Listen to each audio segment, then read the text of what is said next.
On December 7th of 2018, Super Smash Bros. Ultimate was released to near universal acclaim, praised most specifically for being perhaps the most ambitious video game crossover of all time. Every new addition to this game has been jaw-dropping. Most of the new additions to the game have been jaw-dropping. So many worlds, so many developers and franchises represented in this one game, so many iconic characters coming together in one place. How could this not be considered the MCU of video games? How could this not be considered the greatest video game crossover of all time? Well, if you ask the scholars, such as myself, quite easily, actually. See, whilst Smash Ultimate's representation is undoubtedly impressive, everyone seems to have forgotten about its forefather, the game that laid the groundwork for the very existence of crossover games like Smash Ultimate, the actual greatest crossover game of all time. In the years since its release, it seems to have been conveniently lost to time, no doubt a victim of Nintendo's oppressive crusade to wipe it from our collective consciousness and supplant their game as the top dog. But censorship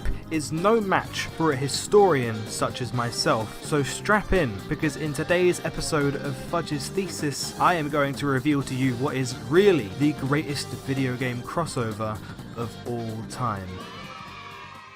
This game was released in the early 2000s for a 6th generation console and has since developed quite the cult following despite otherwise being relatively forgotten in the years since its release. Billy Hatcher and the Giant Egg is a 3D platformer published by Sega and released for the Nintendo GameCube in 2003. You might be asking yourself, Brad, how the hell is this a crossover game? Well, if you want to start technical, Billy is both a human and a chicken. Crossover. But more importantly, let's go ahead and see what happens when we pop open this here egg. Oh, yeah, that's right, it's Sonic, which might seem weird for a few reasons. One, because it's Sonic the Hedgehog coming out of an egg, but two, because this is definitely the longest that Sega have allowed Sonic to incubate for more than 2 decades. Billy Hatcher himself was designed by Yuji Naka, the same guy who designed Sonic. Could you tell? What gave it away? Was it the I look like I'm standing on a skateboard even though I'm clearly not pose? Or was it the chicken hat? Yeah, no, it was the chicken hat for me too. But Sonic is hardly the only Sega icon to make an appearance in this game. Check out this guy. Get a load of him. And, not to mention, this guy. Wow. Look at him go. Sega like to remind you that they do in fact have other characters with all the subtlety of a crack addict driving headfirst into the side of an orphanage. I'm willing to bet that more development time went into this knight's cameo in the original Sonic Adventure than literally anything revolving around Big the Cat. But okay, yes, if it's just Sega properties, then it's not that impressive. However, if you want to make a crossover omelette, you've got to break a few eggs, and oh my god, it's Charizard! I think it's fair to say that getting Pokemon in this game is a pretty big deal. Clearly, Sega and Game Freak must have a very good relationship, because I mean, look at him. Like, sure, he could use a few touch-ups, and Tauros got a little bit lost in translation, but look at